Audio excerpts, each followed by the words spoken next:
Papo de Porto 013, conectando pessoas e negócios, ampliando horizontes no setor portuário e comércio exterior.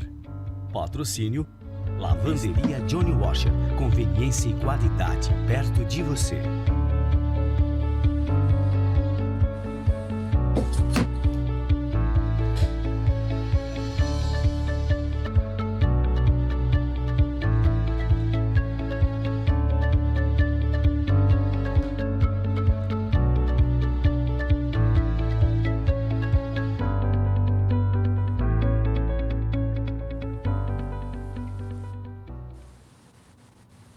Olá, boa noite a todos, sejam muito bem-vindos a mais um programa Papo de Porto 013.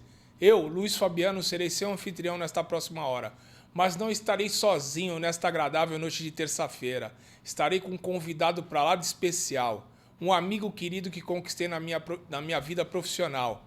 E é com grande satisfação que eu divido essa bancada remotamente, que depois de 15 anos é que ele vai dar uma entrevista e eu estou sendo privilegiado com o doutor Ronaldo Garcia. Doutor Ronaldo, muito obrigado por ter aceito aqui o nosso convite do Papo de Porto 013. É uma honra para mim ter um homem da sua envergadura aqui participando do programa. Muito obrigado pela gentileza. Eu é que agradeço o convite e acho ótimo o trabalho que vem sendo feito, sou admirador, então não tinha como não colaborar. Então a ideia aqui é a gente bater um papo, colaborar e ver o que a gente pode criar de novo para essa vida portuária. Legal, doutor Ronaldo. Doutor Ronaldo, a gente está vendo a evolução dos navios, né? A evolução, o tamanho dos navios estão crescendo e automaticamente a gente vai ter uma mudança na relação de capital e trabalho, né? E com relação a, principalmente eu falo do trabalho portuário. Dentro do seu lastro profissional que o senhor acompanha, o que o senhor traz das principais novidades dentro desse tempo aí que o senhor já atua na área, principalmente nas relações sindicais? Bom, o que nós temos que ver é que o mundo portuário vem sofrendo uma transformação muito grande, né? Assim como todas as tecnologias, os modais logísticos, tudo vem evoluindo, com uma velocidade muito grande e se acelerando ao longo do tempo. A grande reforma portuária começou em 93 e de lá para cá o Brasil se modernizou tecnologicamente, com uma velocidade muito grande, e isso exige que a gente repense o modelo de relações de trabalho sindicais nos portos. Eu tenho trabalhado nisso desde 93, negociando pelo setor empresarial, e temos visto o quanto evoluímos e o quanto temos para evoluir, principalmente conceitualmente, do ponto de vista político, do ponto de vista econômico. Essas relações todas estão num processo de ebulição, o qual nós temos que repensar os nossos conceitos e avançar. O que eu posso dizer é que as relações portuárias, trabalhamos no Brasil inteiro, todos os principais portos, dizer que a negociação amadureceu. Hoje se negocia nos portos, mais até nos portos e nos outros setores da economia. Você tem uma negociação pujante e forte. Então, você pode dizer que o setor portuário é um setor que se negocia. Legal.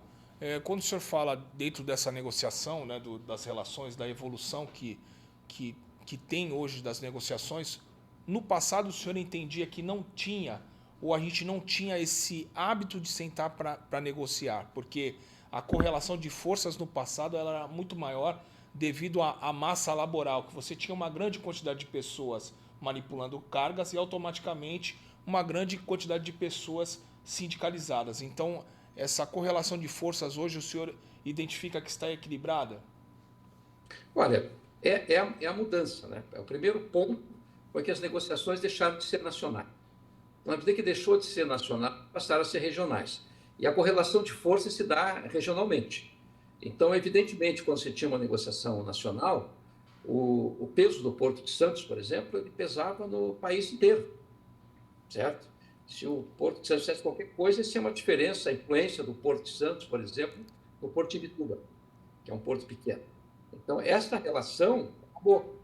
O Porto de Ibituba tem que ter sua própria relação, o Porto de Santos tem sua própria relação, o Porto de Vitória, Paranaguá, cada um tem a sua própria relação agora. Então, dá uma sensação de que a classe trabalhadora perdeu força, porque perdeu a negociação nacional. Eu não acho que perdeu força, sabe? Eu acho que o sindicalismo de Porto ainda é o sindicalismo mais forte que tem no país, é forte.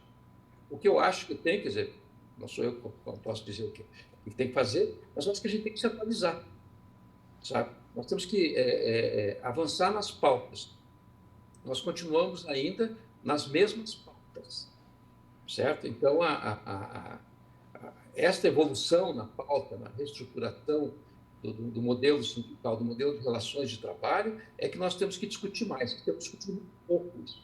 Eu sinto isso, pouca discussão nesse sentido.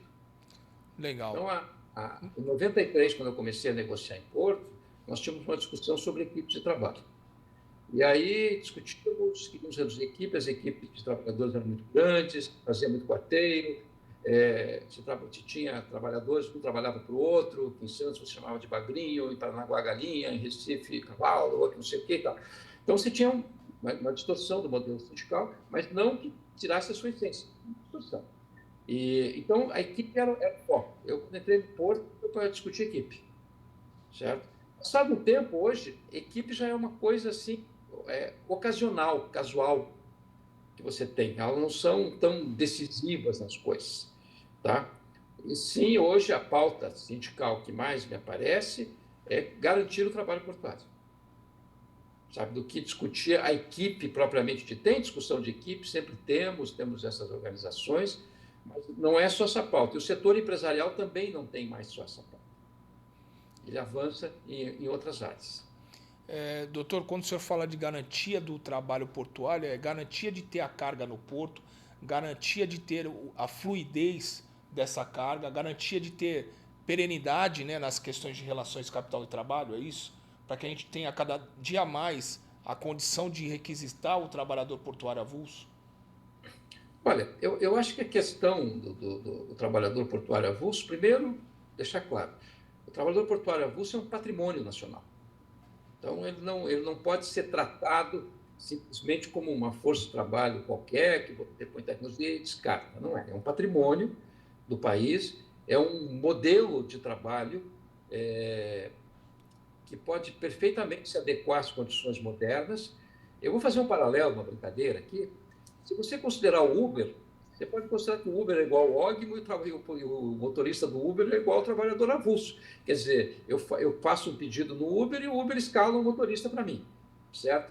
Eu pago ao Uber e o Uber paga ao motorista. Então, você veja que fora do porto existem formatos muito semelhantes da avulsalização do trabalho, que você chama de empreendedorismo, pejotização, mas você vai tendo isso que é a economia de plataformas. Então, a economia de plataformas traz isso. Você tem iFood e tantas outras que estão aí e fazem essa mesma coisa. A diferença é que o trabalhador portuário avulso tem respeito ao seu trabalho, tem seus direitos trabalhistas assegurados, ele paga a previdência, tem todas essas questões e nem por isso ele deixou de ser produtivo e nem por isso deixou de ser interessante. Continua interessante. É um modelo que existe em vários lugares, em quase todos os portos do mundo existe esse modelo, que existe trabalhador avulso, isso é uma mescla. Então, a discussão que eu acho que a gente tem que ter é o seguinte: trabalhador avulso é um ótimo negócio dentro do porto, tá? Mas ele tem que se adequar às condições dos negócios de hoje e que estão aí. Então, esse patrimônio tem que ser mantido, eu acho que a gente tem que mantê-lo de qualquer forma. É mais do que uma questão simplesmente econômica e tecnologia, né? É uma identidade, é uma relação com a comunidade onde está o porto. Então, tudo isso a gente não pode desprezar. Mas, por outro lado, como eu disse, a gente tem que começar a atualizar as pautas. Legal. Doutor, agora vindo para uma questão até mundial, que eu vejo que está também interferindo nas relações, e até para quem nos acompanha aqui no Papo de Porto, a gente está com... O Brasil ele é muito dependente dos fertilizantes, né? De importação de fertilizantes. E a gente está com duas frentes de guerra. A primeira foi da Ucrânia na Rússia, você tem ali a região da Turquia, Mar Negro, tudo mais, que afetou também as condições de importação de fertilizantes. E agora a gente está tendo, nesse momento, uma questão de crise energética E está embutida também a questão do fertilizante, que ali naquela região do Oriente Médio, também o Brasil importa muito fertilizante daquela região. O que o senhor analisa hoje, o mercado portuário, a gente vai ter nessa roda logística, em algum momento vai travar, ela vai parar ou não? Se nós continuarmos do jeito que estão indo as coisas. Olha, a gente tem começo dos anos 1970, dos anos 60, você tem um processo chamado de globalização, no qual você integra a cadeia logística de muitos países, todos vão se integrando. Então, o processo industrial produtivo, ele fica uma coisa integrada e internacionalizada. Então, toda vez que você tem uma guerra, um pedaço dessa cadeia logística é atingido. Você teve a guerra da Ucrânia, você teve um problema de exportação de grãos, não nos atingiu diretamente, porque nós somos exportadores de grãos, são nossos concorrentes, em tese, mas a importação de fertilizantes. Então, isso atingiu. Agora, com a guerra lá no Oriente Médio, você tem uma situação que rebate indiretamente. Lógico, se reduz a oferta de petróleo, nós temos um certo grau de dependência de óleo diesel, petróleo, isto aqui não a ponto de fazer uma baita crise no Brasil. Mas o que acontece é que, do outro lado, os Estados Unidos e Israel brigam com o Irã, e quem está ficando sem energia é a Europa. Tá? O Brasil não está ficando sem energia. Nós não vamos ficar sem energia. Podemos ter, em alguns setores, algumas coisas, não vamos ficar mais amplo. A Europa está. Então, o que acontece? Se a indústria europeia fica sem energia, nós que somos fornecedores de matéria-prima, de insumos para essas indústrias, nós vamos ter dificuldade para fazer isso, porque vão processar as coisas que nós mandamos, assim como outros países. Então, essas guerras, independente de quem está certo, quem está errado, elas ferem a cadeia logística. E o Brasil, a nossa cadeia logística internacional, nós podemos dizer que ela é basicamente pelo porto. As nossas fronteiras secas, aérea, é muito pouco o que você faz. Você faz praticamente, nosso comércio exterior é quase que 90% ou mais é portuário. Então, quando você tem essas guerras, nós começamos a ter certas interrupções, podemos ter certa diminuição. Então, de repente, você tem dificuldade de diminuição de importação de fertilizantes. Então, os terminais de fertilizantes vão ter menor movimentação, consequentemente vão demandar menos trabalho avulso, menos trabalho portuário, especialmente trabalho avulso, vão demandar menos por causa da guerra. Então, quer dizer, ela diminui, quer dizer, o agronegócio passa a ter dificuldade, porque ele precisa desse fertilizante para plantar, que é decisivo no nosso comércio exterior. Então, essa cadeia toda começa a trepidar. E, evidentemente, que ela trepidando no porto. Quer dizer, vai cair a rentabilidade desses terminais, tanto os terminais de grãos como os terminais de fertilizante, porque a produção fica mais cara. Então, na hora que venha as pautas sindicais, que seriam legítimas, esses segmentos estão ariscos, eles não estão num bom momento. Então, o que passa a acontecer, né, nas mesas de negociação? Quando tem isso, né?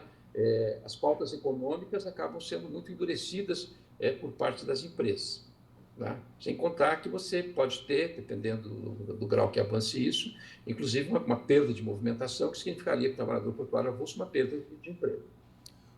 E a gente estava, doutor, até para quem nos acompanha aqui no Papo de Porto 013, e quando eu fui convocar assim o doutor Ronaldo, a gente teve até uma conversa e eu não me esqueci, doutor, a gente teve uma determinada situação, principalmente de uma logística reversa dos grãos, né? E eu queria muito que o senhor relatasse aqui para nós, né, e detalhasse melhor o porquê que aconteceu isso, primeiramente, né, dessa devolução da soja, né? E segundo, nós somos um país majoritariamente exportador. Automaticamente, nossos equipamentos estão preparados para exportar e os nossos portos também.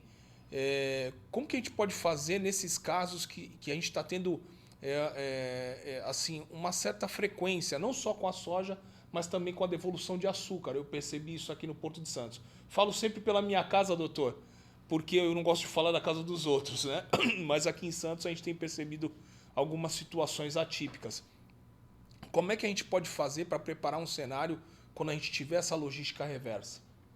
Bom, isso aí realmente é falha, né? Tem acontecido um pouco na soja, tem acontecido com uma certa frequência de soja contaminada, misturada com alguma coisa, né? Alguns produtores responsáveis, ou isso se dá no meio do caminho, na logística, nas armazenagens intermediárias, está vindo contaminado de várias maneiras, né? De várias maneiras. Então, isso faz com que, muitas vezes, você comece a embarcar e você perceber que você está embarcando um produto contaminado.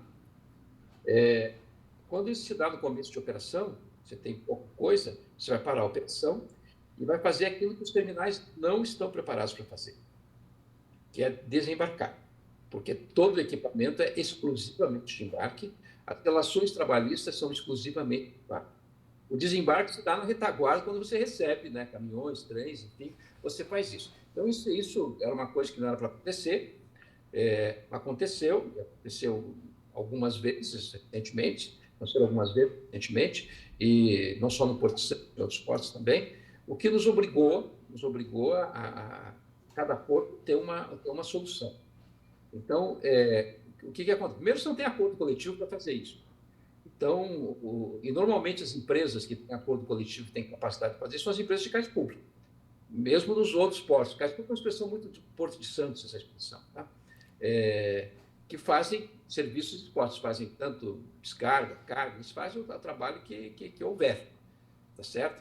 Então, o que muitas vezes é obrigado? Você é obrigado a chamar uma empresa dessas que tem esse know-how de como fazer isso, equipamento coletivo, então, para poder descarregar esse produto, depois você mandar lavar o navio, né, para que esse navio volte à operação.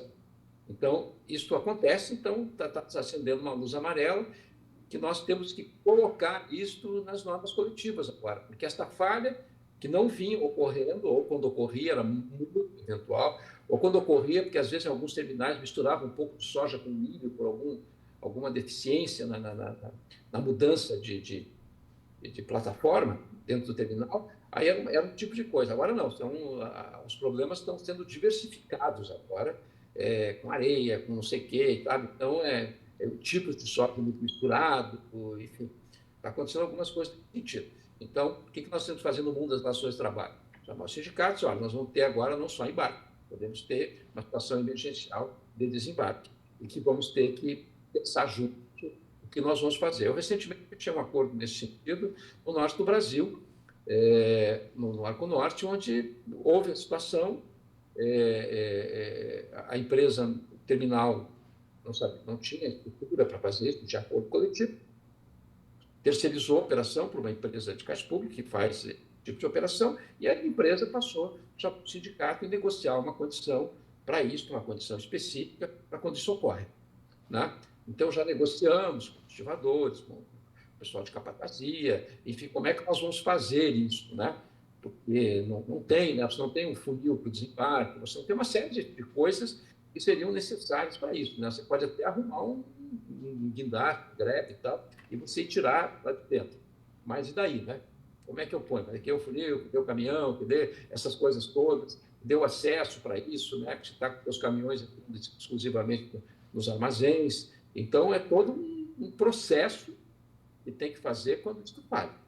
Então, mas do lado trabalhista, nós estamos chamando os sindicatos e negociando isso e colocando essa situação, e que tem sido muito bem recebida, sabe? Os trabalhadores não se recusaram, aliás, nunca se recusam, né? Eles querem trabalho, né? Então, quando se diz, vai ter mais esse trabalho, então acertamos as condições e fazemos esse trabalho. Lamentável está dizer que os terminais especializados estamos vendo a situação de ter que, eventualmente, negociar essa situação, né? Tudo bem, legal. Doutor, quando o senhor falou da questão do cais público, né, que realmente é o cais público que está preparado para recepcionar essa carga, porque também importa muito fertilizante, então tem todo o maquinário, todo o equipamento já preparado para poder recepcionar, mas a gente está tendo uma questão muito particular. Eu também sempre falo e friso que gosto de falar da região que eu vivo, que é o Porto de Santos. E a gente está tendo um encolhimento, né, das operações de cais público, das operações spots. Ou seja, os operadores de cais públicos, de caixa público de Santos, eles estão ficando sem espaço para operar. O que o senhor vislumbra aí para o futuro dos operadores de cais público? Aí eu não digo só de Santos, mas a nível de Brasil. Uhum. Olha, há uma tendência dos portos ficarem só com terminais. Há uma tendência. Mas você tem situações esporádicas que requerem, vamos dizer, uma operação mais manual. Vocês têm manual absurdo, né? Assim, mais artesanal. Tá? Isso vai, eventualmente, algumas cargas de projeto exigem isto, algumas operações, por sobrecarga dos terminais, você faz uma descarga de fertilizante, por exemplo, porque os terminais estão lotados, os fertilizantes têm data para entrar, tem momento, então as filas são muito grandes às vezes, então é mais econômico você desembarcar numa operação de cais público, ela não é tão tecnológica, mas ela tem a sua validade, ela colabora muito. E ela é intensiva de mão de obra, por outro lado, por causa do próprio modelo, que não ela é uma mecanização mais artesanal, vamos dizer, você vai operar um guindaste, as coisas não são todas automáticas.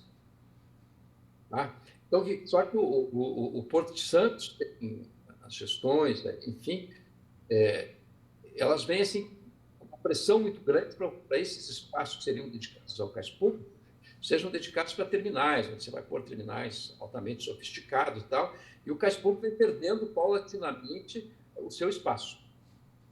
E se desenha um espaço, a coisa vai e vem, para o lado da Lemoa, vai, não vem, mas está se perdendo, e esta é uma condição típica do Porto de Santos, porque é o ponto comercial do Brasil, mais importante, então ele vai diminuindo, e essas operações acabam indo para portos menores, e onde a operação se dá mais de cais públicos, você vai para São Francisco do Sul, vai para Imbituba, sabe, até mesmo Patão, sabe, você vai dividindo, vai saindo para os lados um pouco, né, para você poder fazer dentro do Porto Santo, sabe, elas vão sendo do Porto Santo.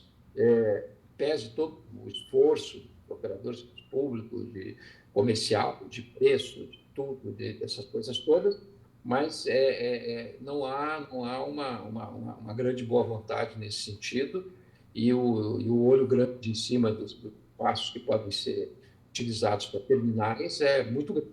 A pressão é muito forte, né? E eu acho que dificilmente se resistirá a essa pressão. O espaço que será reservado a operações de cais públicos, tipo, será muito pequeno no futuro. Não acredito que se abra um espaço maior, a não ser que se junte um grupo de empresas de cais públicos e construa um terminal especializado em cais público, com diversidade de atracação, de coisas, equipamentos diversos para isso. Mas eu acho que é provável. Recentemente, até numa conversa, papo de café, né, doutor? A gente surgiu uma ideia, né, de operadores de cais público de fazer um berço dinâmico, né? Todos utilizar aquele berço e você aumentar aquela capacidade de fluidez de carga em cima desse berço, mesmo ele sendo público, não arrendando aquela área. O senhor analisa aí dentro do seu laço profissional que isso seja viável ou isso é uma solução somente momentânea, para aquele momento? Porque a gente também está vendo... Não, eu acho que é importante, é possível sim, não é... Sabe? Essa era uma posição que tinha anteriormente, né, acho que na gestão passada, que tinha uma área que eles queriam que o pessoal construísse um terminal multifunção, entendeu? E que teria isso. Só que para as empresas conseguirem fazer esse tipo de investimento, o porte delas e o volume é uma negociação muito complicada, sabe? Você fazer essa negociação. Não é uma parceria fácil de ser feita. Não é como construir um terminal de containers tendo um armador na frente que vem 1000 fundos de investimentos para te emprestar o dinheiro. Porque tem alguém para quem você diz, esse aqui eu vou emprestar para esse. Agora você vai dizer, não, esse é um conjunto de empresas que vão estudar, são empresas que, em relação às empresas portuárias terminais, elas são pequenas, né? Porque não tem o porte, né, de bilhões investido, enfim, essas coisas todas, né? Então, isso torna um pouco difícil, mas isso podia ser, eu acho que é uma pauta importante para que a autoridade portuária fizesse isso, sabe? Ela mesma investisse, criasse esse espaço multifuncional para as diversas operações de gás público, tivesse pelo menos uns 2 berços, e que você pudesse fazer essas operações desse jeito, porque sempre é um espaço, especialmente o espaço furacão, é muito importante, sabe? Quando o pessoal quer fazer, e outras operações que não são sistemáticas, às vezes, sabe? Nem tudo é live, nem tudo está contratos de frequência. Então, tem gente que quer, às vezes, fazer essas operações que não se encaixam nesse modelo. É lógico que a maioria das coisas estão todas containerizadas, estão todos em granéis, etc., mas você ainda tem um espaço. E esse espaço pode ser explorado, bem explorado. Eu acho que tanto ajudaria as empresas que estão aí, que têm expertise e capacidade de fazer, assim como elas são grandes empregadores de mão de obra.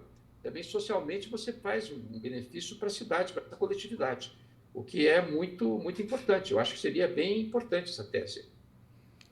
Legal. Doutora, quando a gente fala também dessa tese, até para quem nos acompanha aqui no Papo de Porto 013, e aí permite eu explorar o senhor, a gente está tendo aqui em Santos a migração dessa carga para o fundo do canal.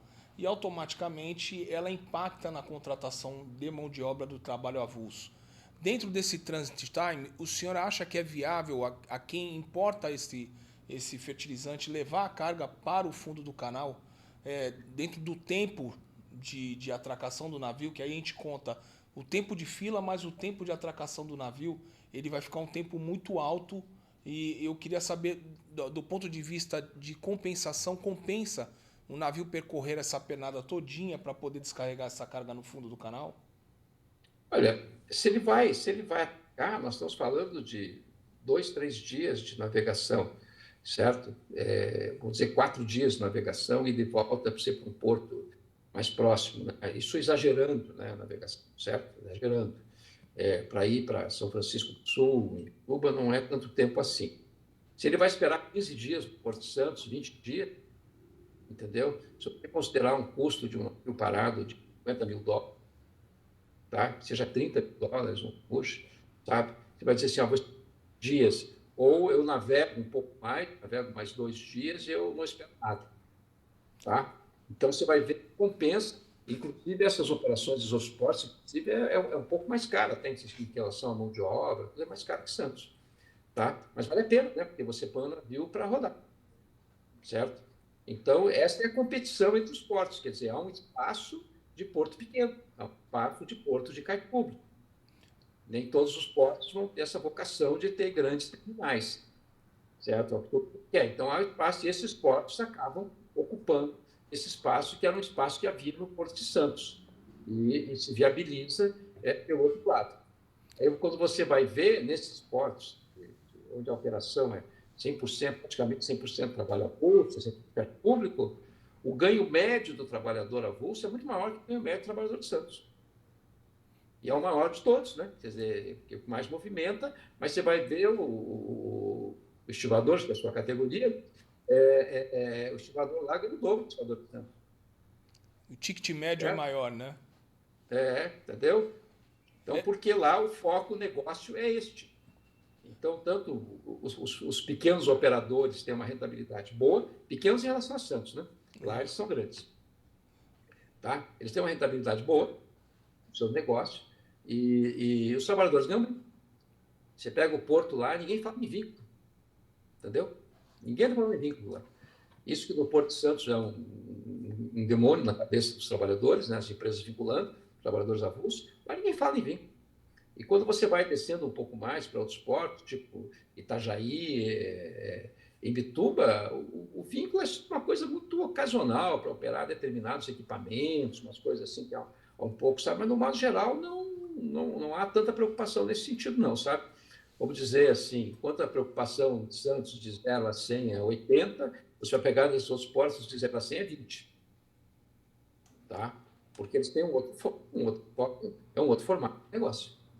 Quando o senhor falou, a gente no início da conversa, a gente estava falando da logística, né, mundialmente falando, e a gente tocou num ponto até sensível, né, para aqueles que estão nos acompanhando desde o começo. O Dr. Ronaldo resgatou a questão da abertura global, né, da logística global. E dentro dessa cadeia global de valor, que a gente iniciou a nossa conversa, o senhor agora retornou na nossa conversa sobre a questão do navio ir para outros portos. E aí, quando o navio vai para outros portos, a cadeia logística ela tem que estar preparada para recepcionar essa carga. Mesmo que ele consiga ir para outro porto descarregar essa carga, a gente, ambientalmente, a gente vai estar contribuindo para o meio ambiente, porque eu vou ter que trazer essa carga de caminhão, ou ela retornar para São Paulo, ou ela ter um polo mais próximo de uma mesma fábrica, de uma filial naquela região. Faz sentido o que eu estou perguntando? Não, faz todo sentido. É uma coisa caso a caso que você tem que ver, né? Essa logística você vai observar caso a caso. Isso ainda não dá para você fazer uma generalização. Como o nosso transporte ferroviário é muito pouco, ele representa pouco, as ferrovias nossas estão todas sobrecarregadas, então você tem muito pouco espaço de ferrovia, dizer assim, eu ponho lá, eu ponho na ferrovia e levo. Primeiro que as ferrovias, elas são ponto a ponto específicas, né? Elas não são generalizadas para o interior, né? Muito pouca coisa, assim, né? Então, o que acontece? Você vai ter caminhão. Então, você vai dizer assim, uma diária de caminhão, um dia rodando, 2 dias rodando a mais. Essa é a conta. Quanto que custa um caminhão rodando mais um dia? Aí, em vez de ele parar em Santos, ele parou em São Francisco do Sul, vamos pegar um exemplo. Tá? Então, isso significa que está a 15 quilômetros de São Paulo, enquanto que Santos está 80, ou 100 do lugar, que vai ser 100, 120, que não é bem na cidade de São Paulo que as coisas estão. Então, vai rodar 400 quilômetros a mais. Esses 400 quilômetros vão dar umas 8 horas de transporte por aí. Então, quanto custa isso? Essas 8 horas de transporte em relação a 15, 20 dias parado. Tá certo? Então, o que acontece? As estradas estão sobrecarregadas, quando isso acontece. Eu estou morando em Santa Catarina, no litoral de Santa Catarina, onde eu vivo na BR-101. Ela está o tempo inteiro entupida de caminhão. O tempo todo. Entendeu? O dia não é temporada, assim, lugar turístico, né? Chegou o verão, fica cheio de... Não, ela é o tempo inteiro cheia de caminhão. Entendeu? Por quê, né? Porque você não tem alternativas ferroviárias e essas alternativas de sobrecargas, de coisas, de excessos que ocorrem nos principais portos, descarregam para esses portos. Então, eles vão indo em frente. Então, você só olhar, eu saio na rua, que toda vez que a gente tem que pegar a rodovia, até pelo nosso dia a dia, como se fosse uma avenida, e é um mundaréu de caminhão que não se vence mais, e você não tem o governo dizendo assim, eu vou construir uma ferrovia, dizendo, eu vou construir outra rodovia, sabe? Diz, eu vou fazer uma paralela à BR-101, que a BR-101 só em Santa Catarina, ela cobre 5 portos, então você vai fazer uma paralela a isso, entendeu? E viabiliza esses canais logísticos pela sobrecarga dos portos maiores, Santos e Paranaguá, que vivem numa situação de lotação. Então você vai se viabilizar. Inclusive, containers em Santa Catarina é muito forte, né? Né? Principalmente frigorífico. Por causa disso, porque não cabe em Santos, entendeu? Não tem mais, entendeu? BTP em Santos está no limite, Santos Brasil está no limite, todo mundo está no limite. Então, até quando você fala lá que vai ter um espaço, um novo terminal de container, o pessoal está se matando lá para poder pegar esse espaço, sabe? Entendeu? Os armadores querem esse espaço no Porto de Santos porque a indústria está mais próxima. É muito mais prático você estar em Santos do que você estar em qualquer outro lugar do Brasil. Tá? Mas, de repente, o custo comparativo faz com que você migre para outros portos. Assim, lógico, com cargas cativas de produtos congelados, a maioria deles produzidos em Santa Catarina, e o Porto de Santa Catarina é mais viável para poder fazer o congelado, mais que o Porto de Santos ou o Porto de Paranaguá. Mas nas demais cargas, não. Sempre o Porto de Santos acaba sendo mais vantajoso. Só que lotado não tem, né? E se você notar, por exemplo, entrar profundamente nos terminais de containers de Santos, você vai ver que a principal receita deles não é mais carga e descarga do navio. É colocar no navio e tirar do navio a importância. É toda a cadeia logística que eles montam com a indústria, desde buscar lá na indústria ou levar até a indústria e trazer de volta para o container, fazer toda a cadeia, e não só uma empresa que vai chamar operador portuário, ele não só faz embarque e desembarque, certo? Você pegar os principais operadores, você vai ver que esta passagem de pôr no navio, tirar no navio, deve representar 10, 20% da receita. O resto é a logística mesmo, que está sendo feita, e eles se veem obrigados a fazer tudo isso, como negócio e tal, né? A fazer tudo isso, entendeu? Esse é um ponto importante, né, que a gente tem que fazer. Aí é o reflexo na classe trabalhadora, que vocês vivem isso e sentem isso paulatinamente. Doutor, quando o senhor falou também das questões que a gente aqui é muito preocupado com o vínculo, né? E em outros portos não, porque são vocacionados para o avulso. Hoje aqui o que eu percebo é que já se aderiu, já se tatuou esses dois modelos, né? Agora a gente tem que saber, e também é porque é pregado durante o tempo todo que esses dois modelos estão existindo no mundo todo e que principalmente no mundo todo vem crescendo a questão do vínculo empregatício com relação ao trabalhador portuário. O senhor enxerga assim também? Olha, eu enxergo da seguinte maneira: o trabalho avulso é brutalmente viável e muitas vezes mais econômico. Mas ele tem um determinado espaço em que ele é uma economicidade muito grande. Normalmente, esse espaço está mais no estímulo. Tá? Mais no estímulo. Você vai pegar um terminal de granel, vai pular as pessoas a bordo. Não tem o menor sentido, nenhum sentido. Tá? Então, o que acontece? Porque a minha visão desse processo, né, é que as pautas trabalhistas elas não se atualizaram, elas não admitiram essa mudança e não se integraram a esse modelo tecnológico que existe. Não que ele seja um avanço desproporcional, mas é que o sindicalismo, por natureza, ele é conservador. Não que politicamente eles sejam conservadores, mas a pauta sindical é conservadora, entendeu? Então, a preocupação maior, você tem uma discussão assim, nós precisamos brigar pela nossa exclusividade. É uma briga onde eu vou, você está falando isso. Aí você pergunta assim, tá, primeiro que 80% do trabalho portuário hoje é feito por trabalhador público e 20% avulso, quando que em 93, por aí, eram os vinculados, que de um modo geral, funcionários de companhia docas, ou de empresas de retaguarda, alguma coisa assim. Então, esse processo caminhou sem que tivesse uma pauta sindical em cima disso. Tá? As pautas sindicais. Aí, quando o pessoal acorda, olha, então, eu tenho que brigar pela exclusividade. No 8-2, né? Quer dizer, a prioridade se impôs ilegalmente, e se impôs. Está lá. Aí, o que eu vou fazer com esses? Eu tenho lá quase 15, 20 mil, em torno de 20 mil trabalhadores avulsos, vamos dizer que estejam ativos, um pouco menos, e você tem, do outro lado, 60 mil trabalhadores com vínculo empregatício. Tá? E daí? Então, o que acontece? Se você não integrar trabalhador e trabalhador, eles têm que todos estar integrados, com a mesma representação, com a mesma pauta. Aí você vai dizer assim, mas como é que funciona isso na Europa? Entendeu? E lá pode vincular, parece que é mais fácil. Acontece que o salário do avulso é exatamente igual ao do vinculado. É o mesmo. É o mesmíssimo. Por quê? Quantos coletivos lá, quando você faz, os nossos aqui, a gente discute salário por mês, né? Esse é o nosso ponto. E lá o pessoal discute por hora. Mas paga por mês também, mesma coisa, mas a forma da negociação é a hora. Tá? A forma é a hora. Então você vai dizer assim, então aqui ganha 8 euros a hora, 10 euros a hora, não sei o quê. Enfim, cada acordo faz isso. Então, se você quer vincular, ou você quer ter avulso, você vai pagar a mesma coisa. Então, ele não é mais barato. Não tem essa coisa da mão de obra. E aonde que eu acho que a gente não avançou? A gente não avança quando a gente fica numa excessiva generalização. Então, se eu vou fazer uma coisa, tem que fazer para todos. Eu vou fazer um treinamento da empresa de algum tipo de coisa, mas tem que ser para todos os estimadores, para todos, não sei. Porque eu acho que é para quem quer.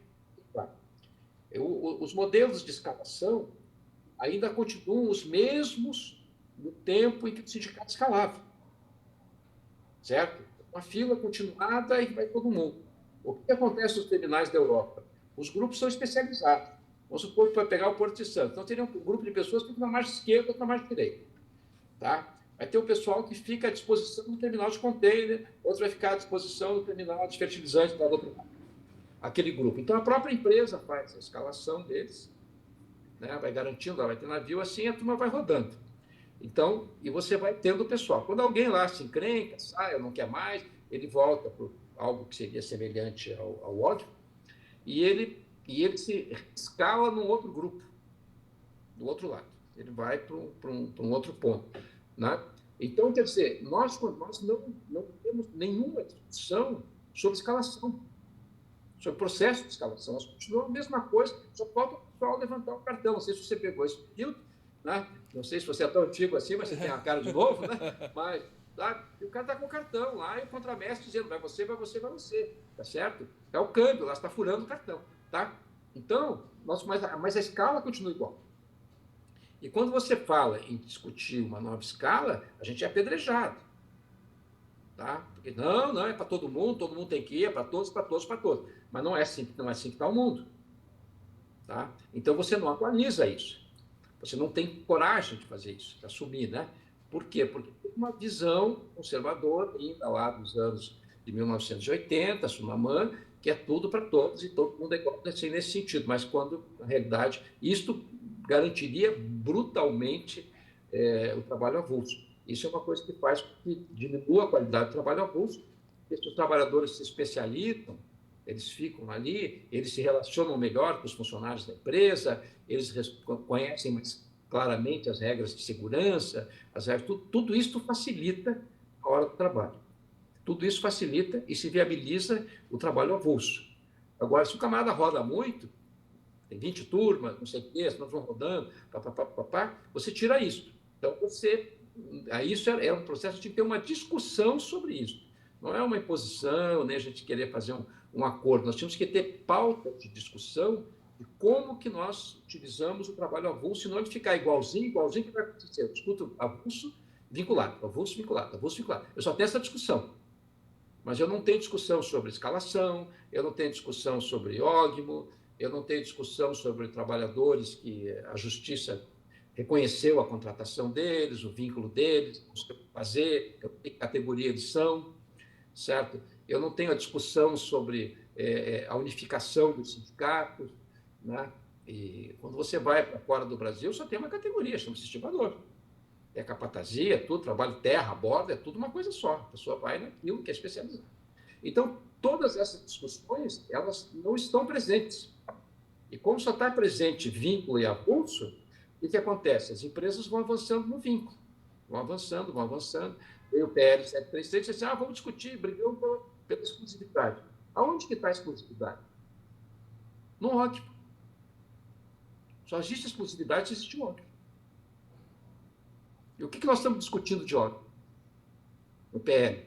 Mas se não tiver definição da equipe, o órgão define. Entendeu? Então, quer dizer, nós estamos discutindo a vida sem discutir o coração. Né? Então, o coração está no órgão nessa discussão. E o coração está na integração de todos os trabalhadores portuários, que é um sindicalismo forte, histórico, mas tem um grupo de trabalhadores portuários maior do que o grupo de trabalhadores avulsos, que está praticamente com uma cobertura sindical muito diferente, com outros conceitos de trabalho. Hoje a gente... É muito diferente, não pensam como trabalhador portuário, eles não se sentem trabalhadores portuários. Hoje o que eu estou... Trabalhador de uma empresa, como qualquer um que fica dentro do porto, coincidentemente. Tá certo? Então, essa busca de uma pauta sindical mais moderna, que atualize isso, que eu acho que está faltando. Sabe? Está faltando muito, porque senão o que vai avançar é que você vai ter essa condição de vínculo e avulso, e o avulso vai cada vez diminuir mais, sabe? Mesmo com todo o esforço das federações, de uma negociação com a FENOP, que foi muito discutível, enfim, mas avançou em relação ao texto original do PL para os trabalhadores. Mesmo assim, define critério de salário, não sei o quê, mas o problema do vínculo e do avulso não é exatamente o salário, sabe? É toda a estruturação sindical que volta que permite que as empresas façam dessa forma. Tá? Mas essa discussão não tem, essa parte de academia no meio sindical está muito pouco. O DIEESE abandonou o setor portuário, ou entrou rapidamente e saiu. Né? E outras instituições que estudam isso também não estão presentes, não tem estudos acadêmicos do ponto de vista dos trabalhadores. Você não tem a produtividade, os ganhos de trabalho, não se examina o que foi feito, sabe, globalmente, para dizer, podia ganhar mais, sabe? Então, essa coisa toda está faltando no meio sindical. faltando bastante, tá? Legal, doutor. Foi uma baita aula aqui. Quando a gente aí vindo também para o trabalho portuário, a gente falou também da carga aqui, do crescimento exponencial, da falta de espaço. Mas aqui a gente pode tratar também do crescimento, né? Vamos falar de coisas também que estão crescendo, estão se desenvolvendo. E o Arco Norte é uma região que está crescendo e está crescendo bastante. O senhor enxerga que ela pode levar parte da carga que vem para Santos, ou Santos ainda vai continuar hegemônico na questão dessa movimentação, principalmente de soja milho e açúcar? Olha, Santos vai ser eternamente grande. Não vejo a menor possibilidade disso, pelo menos na minha visão aqui dos próximos 10, 20 anos, não vejo nenhuma chance de socorrer. O que acontece é que a nossa produção para exportação vem crescendo. E esse crescimento, Santos não é capaz de absorver. Então, isso cria oportunidades de novos portos. E o Arco Norte, na medida que você tem ferrovia para lá, essas coisas, ele tem condições de calado melhor, precisa de menos dragagem, menos tudo nesse sentido. E estão 4 dias de navegação mais perto do que do resto do mundo. Então, 4 dias para ir, 4 para voltar, são 8, né? E isso realmente dá uma vantagem muito grande, muito gigante para isso. Mas ainda, o que acontece? As indústrias não estão lá, você tem que, muitas vezes, trazer para o outro lado, mas essa exportação de commodities lá está indo muito bem. Né? Está sendo, assim, uma coisa que está crescendo vertiginosamente. Né? Eu trabalho com um terminal de grãos lá no Maranhão, que tem 15 ou 16 anos, a gente brinca que aumenta 1 milhão de toneladas por ano.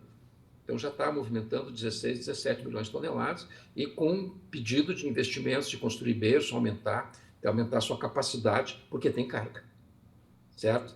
Então, quer dizer, esses 15 milhões lá se produziram no norte, um pouco sim, mas a maioria no centro-oeste, em direção ao noroeste, que tem lá, que poderia, pode, mas está indo para lá porque é mais fácil, mais barato, e o Porto Santos está sobrecarregado. Evidentemente que você vai dizer que tem momentos que não dá e tal, mas isso é oscilação natural do negócio, bem natural. Então, vão crescer outros terminais e vão surgir em outros lugares. Santos está se esforçando muito para aumentar o seu espaço, assim como Paranaguá está se esforçando muito para aumentar o seu espaço, estão muito bem localizados na região industrial do país. Mas as commodities o crescimento das commodities acaba viabilizando o lado de cima. Doutor, quando a gente fala falando também de crescimento, eu tenho notado aí também em matérias que têm circulado em jornais de grande circulação na cidade, né, principalmente aqui em Santos e até nas mídias digitais, o crescimento dos TUPs versus os terminais que são arrendatários. E os terminais que são arrendatários, eles não oferecem uma melhor lucratividade para o governo brasileiro do que os terminais que foram autorizados a construir, principalmente em zona contígua de porto, né, que se expandiram, ou também tem terminais que estão fora do porto e que se utilizam do contrato de servidão de passagem, né, que é para poder, por exemplo, a gente tem uma situação aqui do trigo, o terminal de trigo está fora da área do porto organizado, porém ele utiliza a estrutura do porto organizado, então ele tem um contrato de servidão de passagem. Mas a gente tem visto a questão do crescimento dos terminais de uso privado versus os terminais arrendatários. O senhor enxerga que no futuro isso possa ser prejudicial para o governo brasileiro em termos de arrecadação com a atividade portuária? Olha, eu acho que como arrecadação não é problema, tá? Não vejo isso porque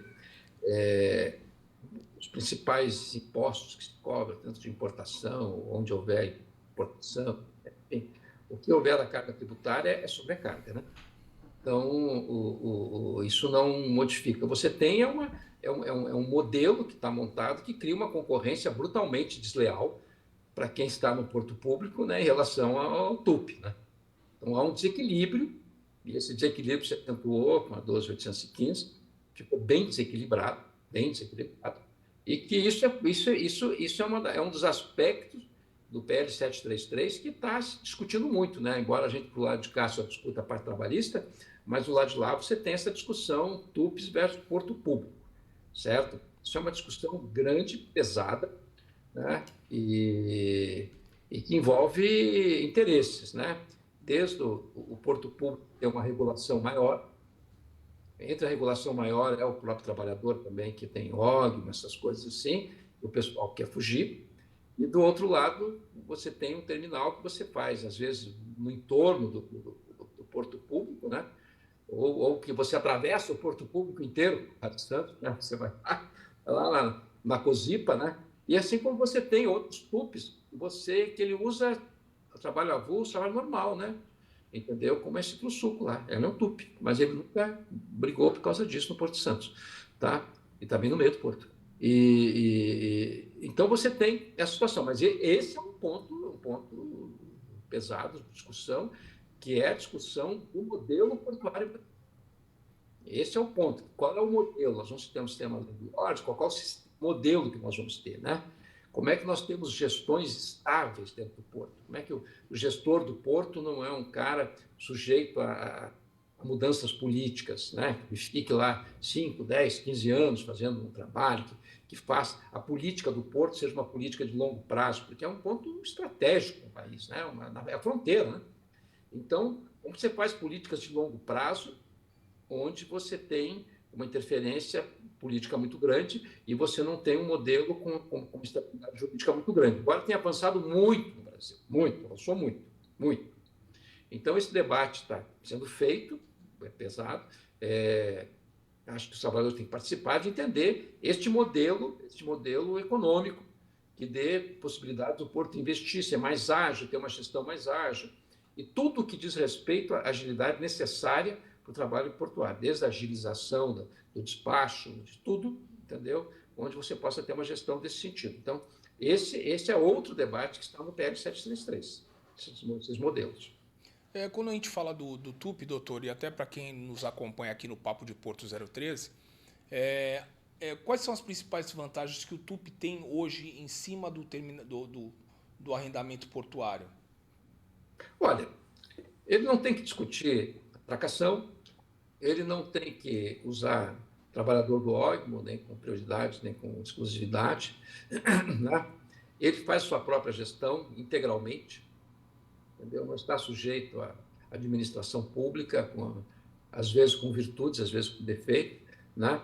Então, ele tem o seu espaço absolutamente isolado e dele mesmo, tá? E, evidentemente, como ele possui o terreno, essas coisas, ele também pode calcular um investimento para 50 anos, 60 anos, 70 anos de retorno. E ao passo que no porto público você tem concessões de 25 mais 25. Então, evidentemente, que se você está lá numa concessão que já está chegando próximo de 10, 15 anos, como é que você renova o seu parque industrial? Quando você vai ter um retorno de 10 anos, para você poder ter. E é muito diferente para quem tem um retorno ilimitado de tempo. Então, isso é brutalmente diferente, sabe? No processo. Então, economicamente, isso muda muito o custo da operação portuária e a dinâmica, certo? Você tem um terminal que vai ser daqui a 5 anos e ele vai ter que entregar. Ele vai trocar equipamento, porque o equipamento que tiver lá, ele vai entregar. Vai ficar para a autoridade que vai fazer uma próxima licitação. Pode ser que ele ganhe, né? Mas o que ele vai fazer? O que ocorre normalmente? Sucateia. Tá? Aí, quando sucateia, fica durante alguns anos com baixa produtividade. Quem entra sucateado, entrou novo, quebra, faz, investe, sabe? Então, você perde muito tempo nessa coisa. Então, os TUPs têm essa vantagem, eles não passam por esse processo. Tá? Não passam por isso. Então, ele pode atualizar os investimentos a seu critério. Quando a gente sucateia, por exemplo, que acontece isso também é uma discussão que está tendo, né, sobre a questão do equipamento ficar, do equipamento sair, de retirar, da empresa retirar e ter a possibilidade de ter rentabilidade nesse equipamento, que foi ela que comprou, né, porém é o governo que fica com esse equipamento. O senhor enxerga que isso daí pode haver uma mudança nesse sentido? Olha, eu acho difícil, tem que haver essa mudança, né? Eu acompanhei de perto o Porto de Itajaí, tá? O Porto Itajaí venceu o arrendamento, prorrogou por mais 6 meses, enfim, foi fazendo algumas coisas assim. De repente, o Porto ficou parado. O Porto ficou parado 1 ano e meio. Tá? Então, aqueles equipamentos que estavam lá, que eram equipamentos de movimentação de containers, ficaram, já não tinham sido atualizados e ficaram. Aí, quando houve todo o processo de rearrendamento, tudo aquilo, enfim, toda a confusão que é inerente a esse processo, certo? Aí, quando o pessoal veio, começou a operar meio que improvisadamente. Você tem que... Não é uma coisa que você planejou, investimentos que você vem fazendo, né? Vamos dizer, um terminal de contêiner, você vai dizer assim, bom, eu a cada 2 anos, 5 anos, eu paro um container e põe outro novo, né? Mas continuo operando. Depois eu vou fazendo uma coisa nesse sentido e faço com... Eu troco o pneu do carro com o carro andando. Tá? Ali o pessoal pegou e teve que improvisar, entendeu? Quando havia excesso de carga, porque o Porto de Navegante, que é do outro lado da rua, estava fazendo uma bruta reforma, fazendo esse investimento de atualização, né? Reduziu brutalmente sua capacidade, então tinha contêiner sobrando para o Porto de Itajaí. Tá certo? Mas os equipamentos sucateados sem ter a produtividade necessária, uma mão de obra excelente mão de obra, onde tem uma multifuncionalidade efetiva funcionando, tem vários avanços lá daqueles trabalhadores lá em Itajaí, mas enfrentam essa situação. Então, esse excesso de mudanças não ajuda, né? Não ajuda. É isso que, quando você pega nas economias, né, os chineses gostam muito de brincar com isso, assim, nós temos um plano econômico para 30 anos, entendeu? 30, 40, 50 anos, nós estamos lá, aquilo lá. E vocês mudam a cada 4 anos, que eles mudam de governo a cada 4 anos, e nós não mudamos o governo, né? O partido é um só, né? Então a gente briga internamente como é que vai fazer o plano de 30 anos, mas não mexemos nele, né? Então é lógico que você planejar para 30 anos, tudo fica muito mais barato, mais eficiente do que você planejar para 4, para 5, para 8, para 10. Tá certo? Então, evidentemente que nós temos que repensar esse modelo para que o porto público possa ter sua eficiência. Não há nenhum, na realidade, a maioria dos portos do mundo são públicos, tá? Para você entender, é público. Se for na Europa, não tem mais ou menos esse conceito de TUP, assim, com vários lugares não tem muito esse conceito de TUP, como é o nosso. Uma separação, um pode tudo e o outro tem regra para tudo, tá? Mas não há problema nenhum de ser um porto público que faça gestão de tudo, entendeu? A questão é fazer uma gestão estável, juridicamente correta, e que dê essa mobilidade que você não precisa estar trocando toda hora. Então, esse é que é importante, são os modelos que têm que ser discutidos. Não se discutiu isso no Brasil porque o porto não tinha o tamanho que tem hoje. Tá? O porto de antes era mais simples, mais para... Agora não, agora esse porto cresceu brutalmente, se multiplicou. Então, nós temos que discutir esses modelos de gestão. Estamos numa democracia, onde há espaço para a gente fazer isso, né? Se você pegar lá atrás, não tinha esse espaço, alguém dizer assim, assado e pronto. Agora você tem. Então, esse debate, como estamos aqui no podcast, aqui, nós estamos discutindo isso, com certeza muitas pessoas vêm aqui, discutem, dão opinião, e esse debate se abre. Então, esse é um debate que a gente tem que abrir. Nos encontros portuários, se discute muito isso, os modelos portuários. Nos empresariais, tem muita discussão nesse sentido. Legal. Doutor, a gente está caminhando aqui para o nosso final. Foi uma conversa, como sempre, né, com o senhor agradável. O senhor é um homem aí de um cabedal vasto, né, e que é sempre bom bater esse papo com o senhor.